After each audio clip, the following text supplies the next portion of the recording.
दिल्ली के राजबाग थाना क्षेत्र इलाके में बीती रात मामूली कहासुनी में हुई युवक की हत्या।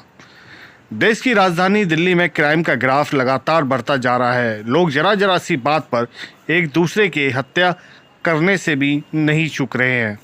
ताज़ा मामला बाहरी जिला अंतर्गत राजा पार्क थाना क्षेत्र के इलाके का है, जहां बीती रात कुछ युवक खाना खा रहे थे। दोनों पक्षों में कुछ कहासुनी हुई और विवाद इतना बढ़ गया कि एक पक्ष ने दूसरे पक्ष पर धारदार हथियार से तबातोड़ हमला कर दिया, जिसमें नवीन नाम के युवक की मौत हो गई, जबकि उसका भाई सुधीर भी इस हमले में जख्मी हो गया।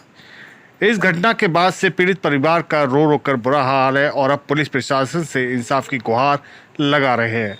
फिलहाल पुलिस ने मुकदमा दर्ज कर लिया है और आरोपियों की धरपकड़ के लिए लगातार छापेमारी की जा रही है।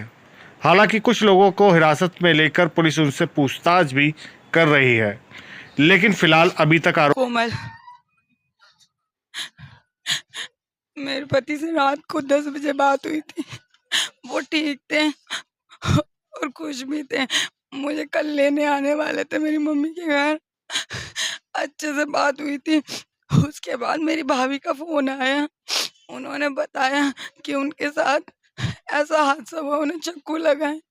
मैंने उनके फोन पे फोन किया, पहले किसी ने उठाया नहीं, दोबारा किया तो सुधीर, उसने फोन उठाया और बोल रहा है कि मैंने कहा कि मेरी एक बार उनसे बात करा दो। वो कह रहा बात नहीं करना चाहता, तो मैं बोली एक बार दिखा दो। कह रहा नहीं, वो आपसे बात नहीं करना चाहता। और उसने ये भी नहीं बताया कि उनके साथ हुआ क्या है। वो तो मुझे बाहर से पता चला। उसकी फैमिली यहीं पे रहती है, 2-3 गली छोड़कर। उसकी पूरी फैमिली गई है वहां पर। हमारे घर पे किसी ने बताया भी नहीं। उनके साथ ऐसा हादसा हुआ है। झगड़े का पता नहीं, लेकिन जब जब उनके साथ कुछ गलत होता है, ये हमेशा उनके साथ होता है। और ये कहते हैं कि अगर फोन नहीं भी उठा रहे उसका, तो वो स्टैंड पे मिलने आता है और वो उनके साथ कुछ रिक्शे में बैठ के घूमता है। तो ये कहते हैं मैं मना नहीं कर पाता उसे। जितना मुझे पता 3 लोग थे, एक मेरे हस्बैंड, एक लड़का था सुधीर और एक उसके जीजा। और उनके जीजा को चोट आई है, मेरे हस्बैंड रहे नहीं।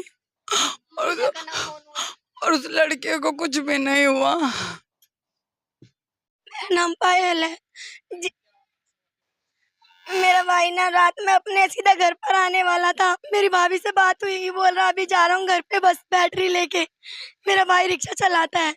कभी रात में 1:30 बजे तक नहीं घूमता, 12 बजे तक नहीं घूमता। मेरी भाभी नहीं थी यहाँ पर।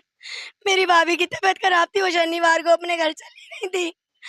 उसके बाद वो रोज फोन करती थी, क्योंकि भैया घूमते थे तो वो उनको पसंद नहीं था कि सुधीर के साथ घूमे। वो रोज वीडियो कॉल करके देखती थी घर पे पहुंचे या नहीं पहुंचे। उस दिन वो कॉल कर रही तो वो फोन पहले तो उठा लिया, उसके बाद फोन नहीं उठा रहा। पहले तो फिर फोन उठा रहा है तो सीधे बता भी नहीं रहा है कि उनके साथ ये हादसा हो गया। बोल रहा है, झूठ बोल रहा है कि तुमसे बात नहीं करना चाह रहा तुम्हारा। भाभी ने बोला वीडियो कॉलिंग पे बात करा दो, बोले नहीं। फिर हमें खबर मिली कहीं से, अलीगढ़ से खबर मिली। मेरी भाभी की भाभी लगती है, उन्होंने बताया कि चाकू लग गया है। इनका फोन आया हमारे पास। हम रात में गए, हम सारी तरफ देख रहे हैं अपने भाई को। हमारा भाई नहीं दिखा। हमें एक कोने में डाल रखा था लावारिस लाश की तरह उसे।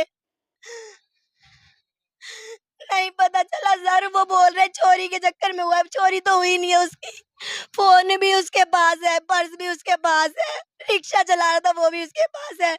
और वो सुधीर हंस रहा था, हंस हंस के बोल रहा है हमसे, देख तेरे भाई को मैं बचा लाया मरे हुए को। पता नहीं सर, हमें अभी कुछ भी, अभी हमारा भाई भी नहीं आया हमारे पास।